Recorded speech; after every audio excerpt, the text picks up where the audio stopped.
ചില സമയത്ത് ഉള്ളിയും തക്കാളിയൊക്കെ വഴറ്റുന്നത് ആലോചിച്ച് തന്നെ ചിക്കൻ കറി ഉണ്ടാക്കാൻ മടിയുള്ളവരുണ്ടാവും. അങ്ങനത്തെവർക്കൊക്കെ പറ്റിയിട്ടുള്ള ഒരു ചിക്കൻ കറിയാണ്.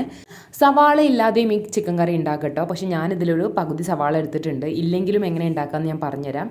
ഇഞ്ചി വെളുത്തുള്ളി പേസ്റ്റ്, തക്കാളി, കുറച്ച് സവാളയും ഒരു പച്ചമുളകുമാണ് എടുത്തിട്ടുള്ളത്. കുറച്ച് ചിക്കനിലേക്ക് ഞാൻ ഈ പച്ചക്കറി മുഴുവൻ ആഡ് ചെയ്ത് കൊടുക്കുക കേട്ടോ. ഉള്ളിയും തക്കാളിയും ഇഞ്ചി വെളുത്തുള്ളി പേസ്റ്റും ഒക്കെ ചേർത്ത് കൊടുക്കുക.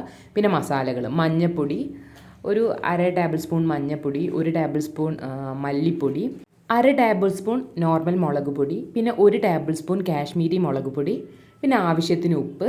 ഇനി നിങ്ങളുടെ അടുത്ത് ഉണ്ടെങ്കിൽ കുറച്ച് ചിക്കൻ മസാല ചേർത്ത് കൊടുക്കുക. ഞാനൊരു ടേബിൾ സ്പൂൺ ആഡ് ചെയ്ത് കൊടുത്തിട്ടുണ്ട്. ഞാനങ്ങനെ ചിക്കൻ മസാല ചേർക്കലില്ല, പക്ഷേ വീട്ടിലൊരു പാക്കറ്റ് വാങ്ങിയോണ്ട് അത് തീരാൻ വേണ്ടി ചെയ്തതാട്ടോ.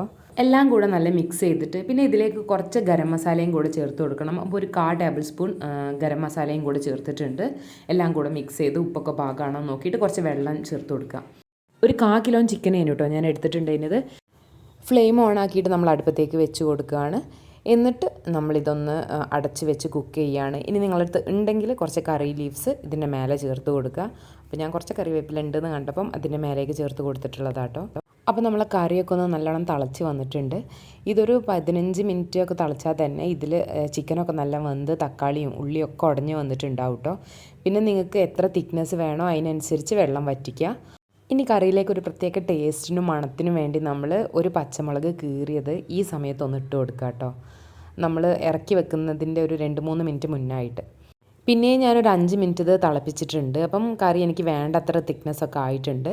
ഇനി നിങ്ങളടുത്ത് മല്ലിയില ഉണ്ടെങ്കിൽ കുറച്ച് മല്ലിയില ചേർത്ത് കൊടുക്കുക. അതും നല്ലൊരു ടേസ്റ്റ് ഉണ്ടാവും.